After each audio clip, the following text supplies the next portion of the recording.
তারা নির্যাতিত নেতা জনাব আমিনুল হককে তার বক্তব্য রাখার জন্য আহ্বান জানাচ্ছি।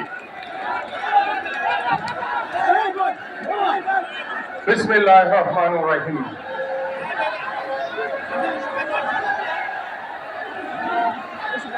ছাত্র জনতার গণ অভ্যুত্থানের ঐতিহাসিক আজকের এই বর্ষপূর্তি অনুষ্ঠানের সম্মানিত সভাপতি,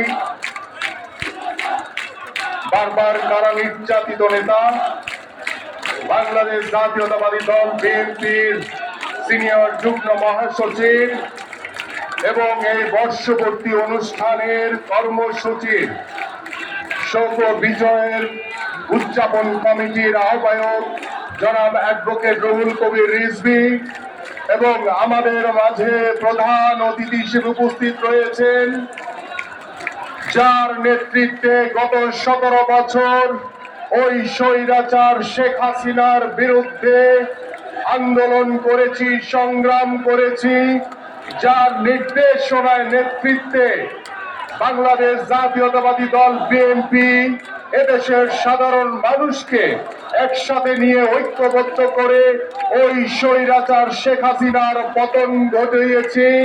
আমাদের সেই প্রিয় নেতা বাংলাদেশ জাতীয়তাবাদী দল বিএনপির ভারপ্রাপ্ত চেয়ারম্যান জনাব তারেক রহমান এবং আমাদের মাঝে উদ্বোধক হিসেবে উপস্থিত থাকবেন আমাদের বাংলাদেশ জাতীয়তাবাদী দল বিএনপির সংগ্রামী মহাসচিব জনাব মির্জা ফখরুল ইসলাম আলমগীর।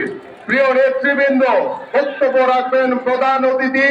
আমি শুধু বলতে চাই, আজকের এই বিজয়ের বর্ষপূর্তি অনুষ্ঠানে গত 17 বছর এই স্বৈরাচার শেখ হাসিনার পতনকে নিশ্চিত করার জন্য আমার যে সকল ভাইরা আন্দোলন সংগ্রাম করেছেন, আজকে এখানে উপস্থিত হয়েছেন, আপনাদের সকলের আন্দোলনের সফলতা হিসেবে আমরা গত 5ই আগস্ট স্বৈরাচার শেখ হাসিনা মুক্ত হয়েছি।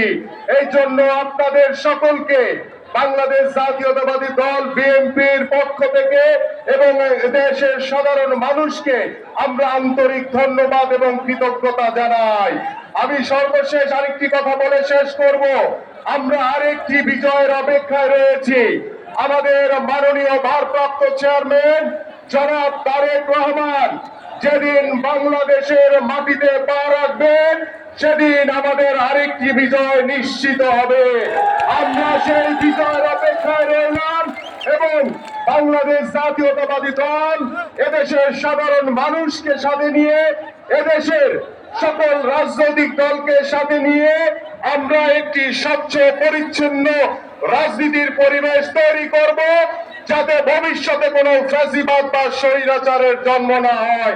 আপনাদের সকলকে ধন্যবাদ। বাংলাদেশ জিন্দাবাদ, বাংলাদেশ জাতীয়তাবাদী দল বিএনপি জিন্দাবাদ, দেশনেত্রী বেগম খালেদা জিয়া জিন্দাবাদ, বিএনপির ভারপ্রাপ্ত চেয়ারম্যান জনাব তারেক রহমান জিন্দাবাদ, শহীদ রাষ্ট্রপতি জিয়াউর রহমান অমর হোক। সকলকে ধন্যবাদ।